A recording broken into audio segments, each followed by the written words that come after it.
আসসালামু আলাইকুম। Star Tech presents ক্রিক টকে সকলকে আমন্ত্রণ।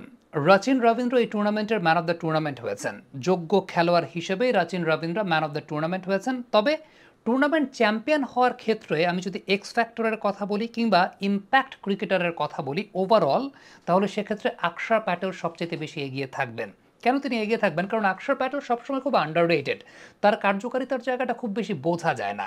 খেয়াল করে দেখেন, আকশার প্যাটেল পাওয়ার প্লেতে বোলিং করতে পারেন, মিড ওভার্সে বোলিং করতে পারেন। তার স্টক ডেলিভারি হচ্ছে ডানহাতি ব্যাটসম্যানের জন্য বাইরে বের করে যাও। আমরা যদি পাওয়ার প্লেতে এই টুর্নামেন্টে আকশার প্যাটেলের বোলিং ইকোনমি রেটের জায়গাটা দেখি, তাহলে সে বোলিং ইকোনমি রেটটা হচ্ছে 3.20। প্রতি ৮ রানে তিনি একটা করে উইকেট পেয়েছেন।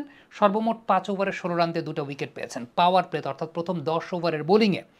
২টা উইকেট পড়ে গেছে ব্যাটিংয়ে, আকশার প্যাটেলকে প্রমোট করা হয়েছে এবং সেই জায়গাটা আকশার প্যাটেলের যে ইম্প্যাক্ট ইনিংসগুলো, ২টা উইকেট পড়ে যাওয়ার পর আলটিমেটলি যেটা হয় যে ব্যাটিং সাইড কিন্তু প্রেশারে পড়ে যায়। তারা স্ট্রাইক রোটেশন কিংবা একটু হোল্ডিং রোল প্লে করার চেষ্টা করে। আকশার যেটা করেছেন, কাউন্টার অ্যাটাক করেছেন।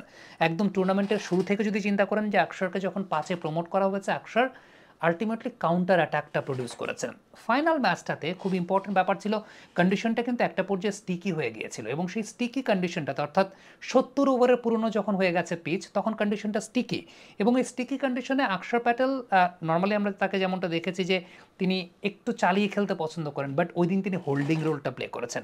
সো এই জায়গাটা খুব ইম্পর্টেন্ট ছিল যে আকশার তার হোল্ডিং রোলটাও প্লে করে দেখিয়েছেন বড় মঞ্চে। ইভেন আপনি যদি চিন্তা করেন ফাইনাল ম্যাচে আকশারের সামগ্রিক বোলিং বিশ্লেষণটা তার এন্টায়ার টুর্নামেন্টের ইকোনমির চাইতেও কম এবং এদিন যেভাবে তিনি বোলিং করেছেন, একটা বারের জন্য তিনি স্টাম্প করিডোরটাকে ছাড়েন নাই। বোলিং করে গেছেন একদম স্টাম্প করিডোরটা মেনটেন করে।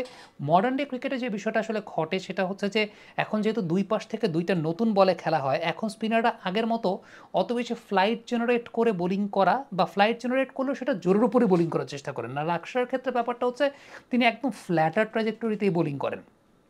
দেশ সেরা প্রযুক্তি পণ্য শপ স্টারটেক রয়েছে 20টিরও বেশি আউটলেট এবং 64 জেলায় হোম ডেলিভারির সুবিধা। Visit startek.com.bd।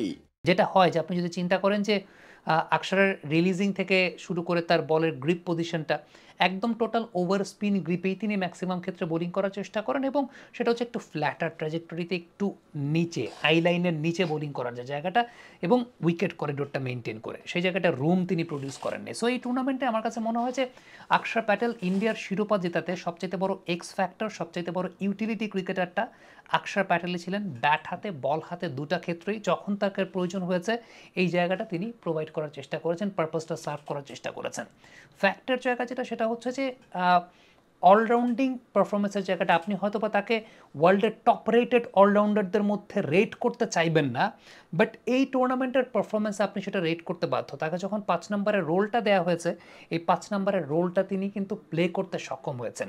সো সবাই হয়তো বা বিরাট কোহলি, রোহিত শর্মা কিংবা বরুণ চক্রবর্তীর দিকে অ্যাটেনশনটা চলে যায়, কিন্তু দিন শেষে কিছু কিছু প্লেয়ার থাকেন যারা হয়তো বা অ্যাটেনশনটা পান না, কিন্তু কার্যকারিতার দিক থেকে তারা আসলে নাম্বার ওয়ানই থাকেন, ঠিক যেমনটা আকশার প্যাটেল এই টুর্নামেন্টে ছিলেন। কমেন্ট বক্সে আপনাদের মন্তব্য মতামত জানতে চাই।